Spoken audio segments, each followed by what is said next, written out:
Feu vert de la commission de la Knesset pour le projet de loi qui prévoit de révoquer la citoyenneté des terroristes arabes israéliens.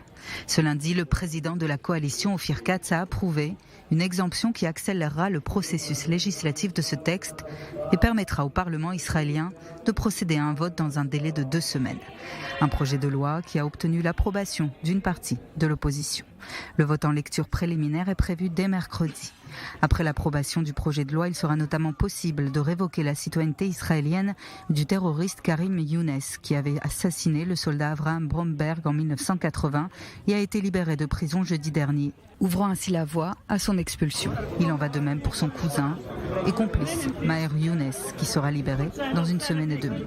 La coalition gouvernementale a par ailleurs décidé de geler les projets de loi des partis d'opposition pour les semaines à venir, de façon à soumettre au vote du Parlement le prolongement de lois existantes qui doivent expirer prochainement concernant notamment la Cisjordanie. Autre mesure, celle du ministre de la Sécurité nationale Itamar Ben-Gvir, qui a ordonné à la police de retirer tout drapeau palestinien de l'espace public au motif qu'il constitue une incitation à la haine et au terrorisme.